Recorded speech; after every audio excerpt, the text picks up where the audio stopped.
Hello, everyone. I'm Fozzie Orcam, and welcome to the Everything Podcast. I'm here, as always, with my co-host Will. How you doing today, Will?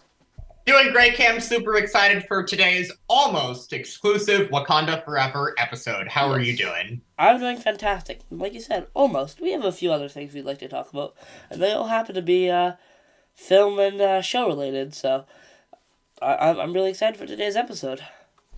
Today we'll obviously be talking a lot of Black Panther: Wakanda Forever, but Bruce Springsteen, one of our favorite artists, came out with a new album, and it's a cover album.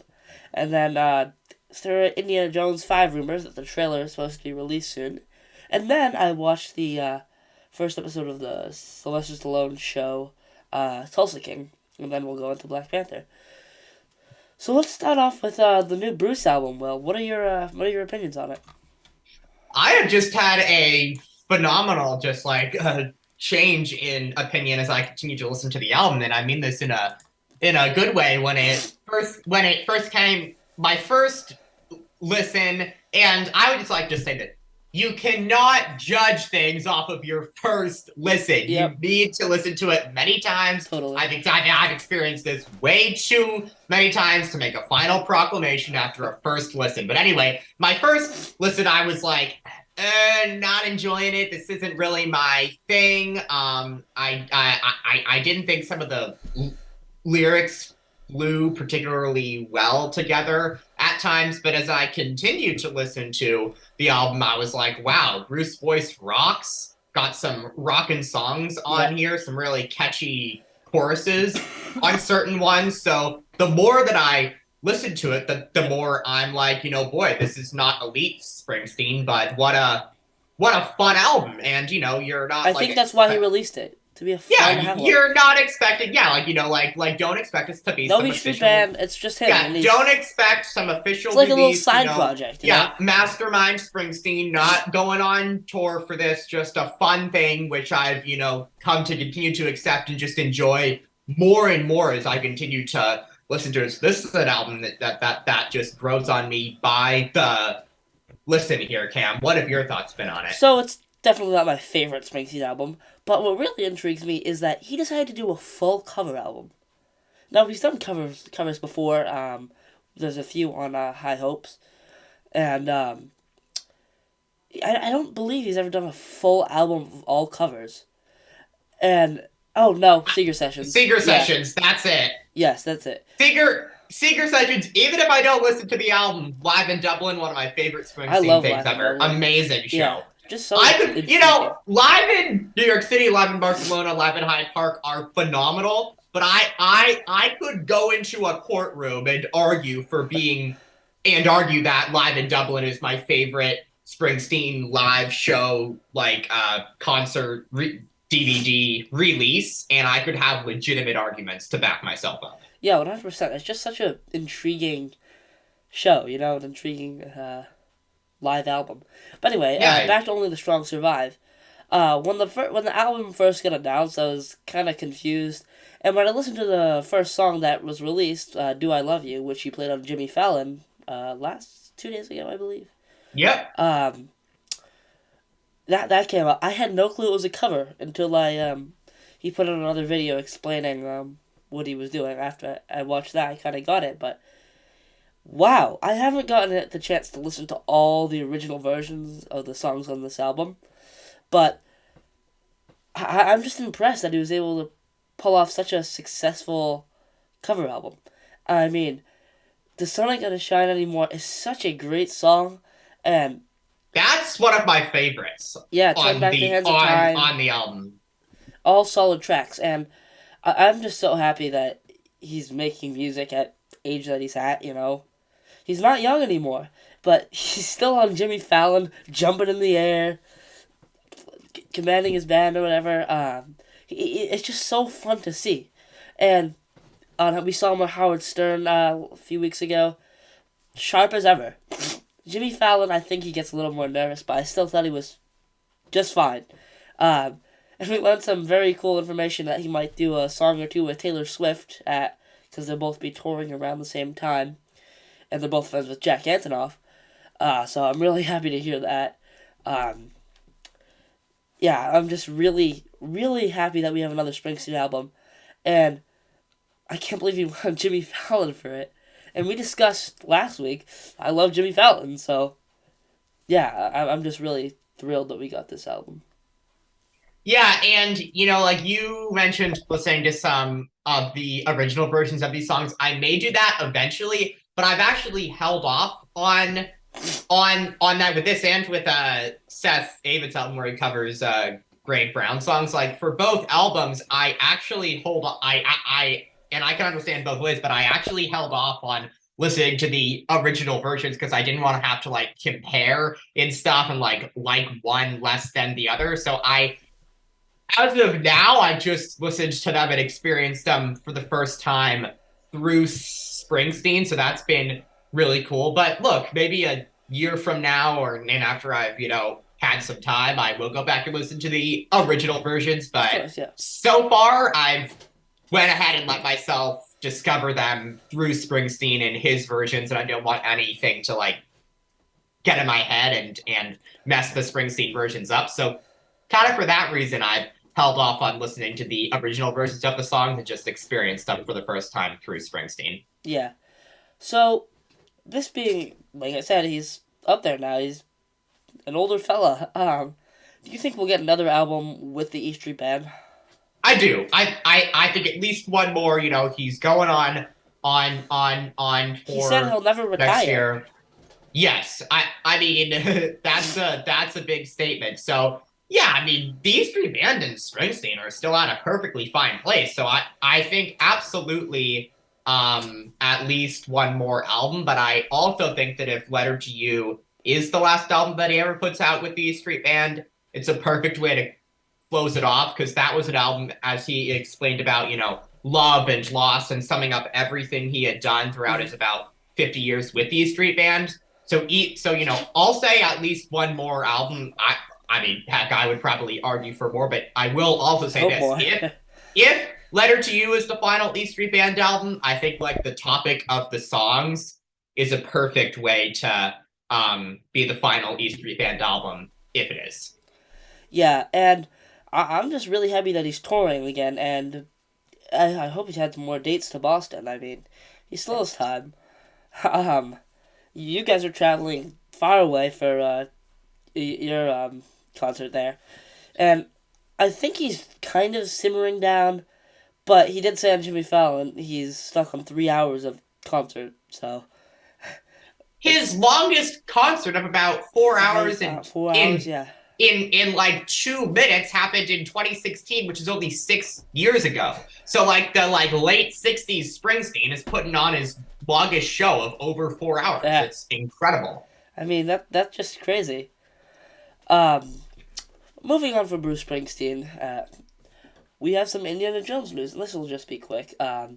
Indiana Jones 5 trailer rumored to release soon. That's all.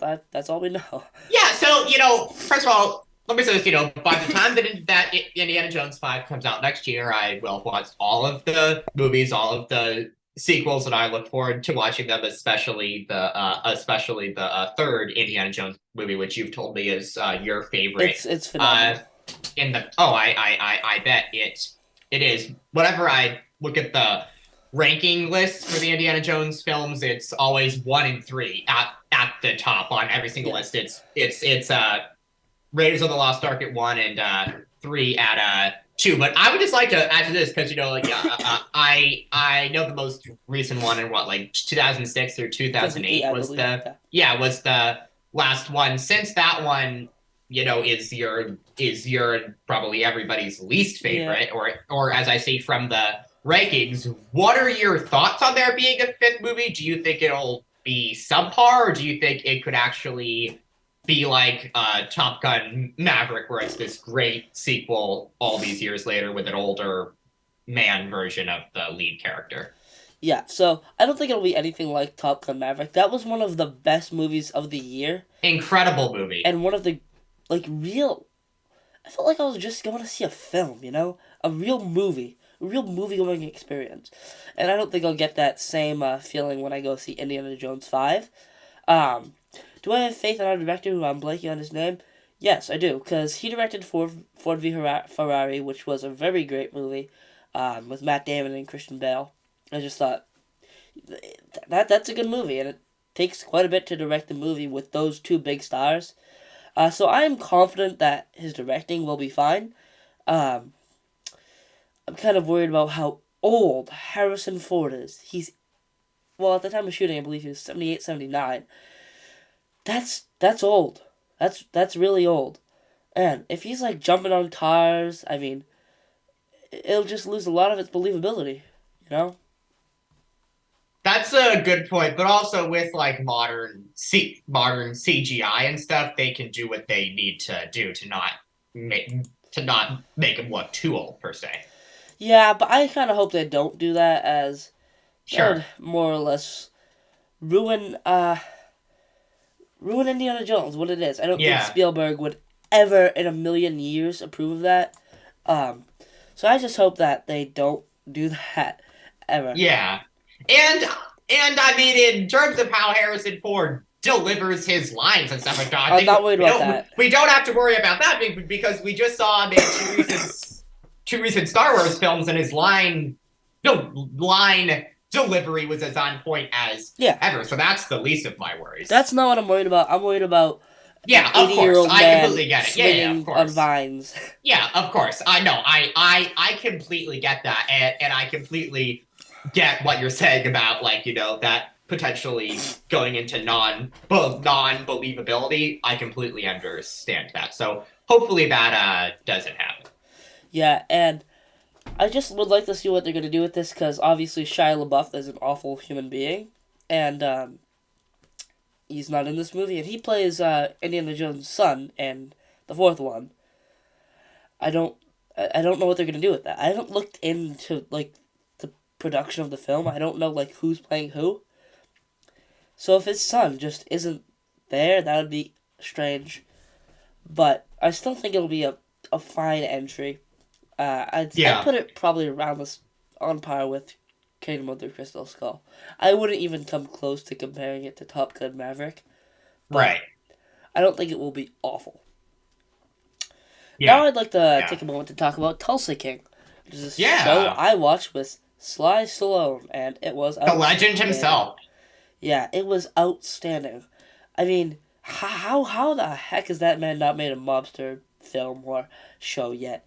He was rejected Well, by that is what Godfather. I is mean, so yeah. That is what is so stunning. This guy creates, two iconic film franchises, or at least an iconic film franchise and a iconic first entry in the Rambo franchise, and yet he has just not been able to make another hit of that level. That is what is so fascinating about the journey of Sly Stallone as an actor, that he creates these masterpieces, and yet he has all these other things that don't get as great reviews. That's what's so fascinating about him and his acting journey. yeah, but this show, it's it's came out of nowhere. I thought it would just be like a Yeah. drama mobster show. It's a comedy.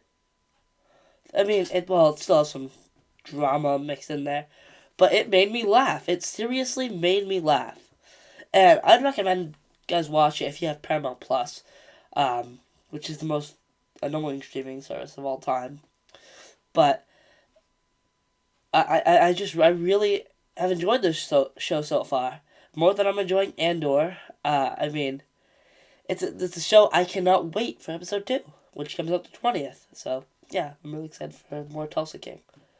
But Well, that's that's awesome, and I'm really happy for Sylvester Stallone. so am That I. he Yeah, was able to get this. Yeah, Paramount Plus is not one that we have, but I am just incredibly happy for him as an actor to in his later years, find what is seemingly, at least so far, according to you, a successful project. So I'm very happy for him about that, and really happy for him to have some success after what that lunatic Irvin Winkler. Irwin Winkler did earlier this year. That, yeah, And it's not just us saying that. Sylvester himself has said that.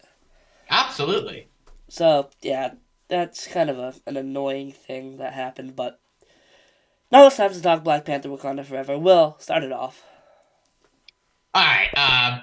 Black Panther, Wakanda Forever. Wow. First of all, I think we just need to appreciate what this film had on its shoulders. Not only did you have Chadwick Boseman passing away, but you had a COVID pandemic. You had the whole anti-vaccine remarks by Letitia Letitia Wright, Wright. yeah. There was that whole thing. This film had such a burden on its shoulders that it would have deserved a complete pass if it was not as successful as the first Black Panther film and as good as the first Black Panther film, but it is really in every single way. First of all, I just want to give credit to the beautiful performances that the actors gave. Angela Bassett, Letitia Wright, It, outstanding. it Tenoch Huerta as Namor was Oh great. yeah.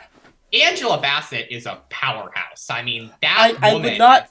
We had speculated that it could be Oscar worthy. No, it will not win an Oscar. Well, I she don't needs to believe it be will be she nominated. she needs she's not even in the full movie, so like I feel like she needs more time too. Yeah. But anyway, still she was still fantastic, Yeah, and totally. despite the whole COVID vaccine fiasco thing, Letitia Wright was the star of the film. She delivered a emotional, powerful, um um pleasure to watch performance. So I have incredibly strong reviews overall about the grief that this film tapped into with the loss of Chadwick Boseman and King T'Challa. My only complaint, having Ironheart as comic relief, that's fine. But in terms of them going into like making Okoye a more comedic character and stuff, I thought they did the comedy maybe a little bit more than they should have. But overall, I thought this was the emotional film that I was there to go see. And sure, as the new Black Panther, it's what we expected, but it was a success. Yeah, totally. And on what you're saying about Okoye, I think the comedy was fine. I think it was. I think it was the same in the last Black Panther movie, and I'm fine with that. She's a funny character. But by the way, spoilers. Yeah, spoiler alert. Yeah. Spoiler alert. By the way, there's a death in this film. I don't think you're gonna want to know who dies. Yeah. Um, but Okoye, she gets her rank stripped away. She's no longer general. Then she kind of disappears. Her character gets lessened, and I think that was a mistake the movie made. I think, I think she should have gotten spoken harshly to by Queen Ramonda. But that's it. I think that whole thing with her new suit, take that out. I didn't like that. I thought the humor was fine, but if in order for Okoye to be a great character, she needs to be Okoye, and that means she's a general. So I think we needed that. On a positive note, however heartbreaking, well, it was the right thing to do because it moved Shuri's character even more into the forefront and made it her film, which is what it was. But, the person who stripped Okoye of her, General of the Dora Milaje title was Queen Ramonda. Yeah. And even though she spoke to Shuri as a spirit, she's gone now. So that means that other people can reappoint her that power. So I think, the fact that Queen Ramonda is gone now will give her the chance to reclaim that title. Yeah, 100%. And I think a lot of what they did in this movie was exactly what I wanted. Yeah. There were little scenes that I was like, yep, that's what would happen. That works perfectly. It's almost like they had that plan the whole time. One of those scenes where when they're doing the fight and all the other tribes are there, they're chanting, and M'Baku walks out. Yeah. That is something Shuri would do. That is something that Shuri would totally do. And it just shows that's just a little bit of almost consistency from the last movie. That's her character, and I really like that. Ryan Coogler does that. Yeah. For sure. And but by the way, like, like I'm not somebody who gets like emotional like watching movies like per se. Like I may really like tap into emotional scenes, but like, the whole opening stuff with T'Challa's It was death and masterful. the funeral and then Queen Ramonda's death and Shuri's emotion as her mother is dying, like I guess like with the exception of like, Stark's death, that is some of the strongest emotion I have felt watching Yep. a Marvel film. I mean, my face scrunched up a bit during those scenes. Like they were really, really powerful in the end credit scene as well. Just Oh my beautiful, goodness. beautiful stuff. It was perfect. It really was. I mean, here's the thing. They had the hardest thing. They had to do the hardest thing in the world, and they did a great job. It just really Yeah, impressed me. and But that is what we should be celebrating with this film. totally. They had all those burdens on their shoulders, and yet they were able to come out with a extremely good product. So, that's what we should be celebrating with this movie above anything else. So this is the thing I had with this movie. Not a problem, but so we started off with such a bang with Right. with T'Challa dying. I thought it would just pick up with the funeral. No, we get his whole death scene. We get Shuri, and it's sad. So the movie goes up, up, up, up, up, up, up, and then it hits kind of a little bit of a drag. Starts to go down, down, down. Yeah, and then Queen Ramonda dies, and it just keeps going up and up and up. There was about 15 minutes where I was like, okay, okay. There were a good 15 minutes that were a 7 out of 10. The minute Queen Ramonda died, Oh, it had me glued to the screen. There was no debating that. That confirmed it. That confirmed like it was masterful, perfectly done. That is exactly what I wanted. I am so happy that that's what we got. And when Michael B. Jordan showed up, oh my gosh. the Oh my. happiness that I felt. It. I mean, Oh my goodness. I like the whole theater let out a big, including myself. Like everybody let out a big, just like when he appeared Yeah. on screen. We were just thrilled. The theater that I was at. It's just. It was fantastic because I'm like, okay, like I know you don't see the person who's sitting there, but still it's the throne, so it would make sense that Queen Ramonda would be sitting there. Nope. Michael B. Jordan, Killmonger, is back. It was a beautiful going against what you would think. I thought that was one of the most well done, little twist things in the entire film. That was fantastic, and Michael B. Jordan was excellent. At first, I thought like Chadwick Boseman was gonna be there. Either like for a split second, I thought like, did they have time to film this scene, or did they use CGI? And I got a little nervous for a second, but when I saw Killmonger, I just got so happy. Oh, And Michael it was B. Jordan, fantastic. Michael B. Jordan, just grabbed his character and just completely became it again. He totally re-entered his character. He was in a zone in that scene. Oh In my. a zone. Like when you see, I'm trying to think of a good example, but I can't think of one. But let's see, maybe Mark Hamill as Luke Skywalker in the later movies. You pick up with his character feels totally different. Doesn't feel like Luke Skywalker. When Michael B. Jordan picked up this character, it felt like it was Killmonger. Oh, there was absolutely no change from the first film. It was the same guy that you hated. Still that I confidence. hated him just the same from the first Yes. film. He had not changed one bit, and I had no problem with it. It was perfect. And she eventually did see Queen Ramonda, and so it all worked out at the end. I mean, oh my gosh. That 10 minutes or so, that just boosted it up even more. I just thought it was masterfully done. Because like I was like, as you're saying, like, yeah, like, what was so rational about that is, like, they could just, play it safe, have her see Queen Ramonda,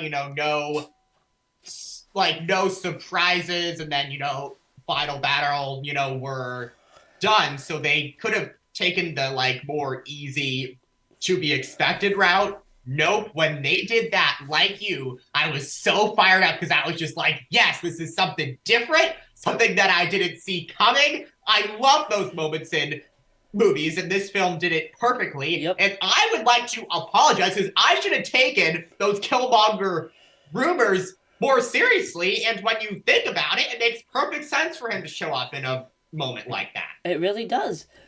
And Ryan Coogler coming through again, making a real movie. And I think now that Marvel sees that these real movies like Multiverse of Madness, with their own style, this Black Panther Wakanda Forever, they're like real movies made by real directors. I feel like it's directed by a committee. I think Marvel's seeing that not only do people enjoy these more, but they're making just as much or more money. I think they're gonna do it more, and I'm so happy about that. I love it when directors inject their own style to an MCU movie. A good example of that in the early MCU was Kenneth Branagh and Thor. Even though it wasn't my favorite movie, it was a Kenneth Branagh movie, and that's what I really liked. And I thought I admired Marvel for that. I was really happy that they did that.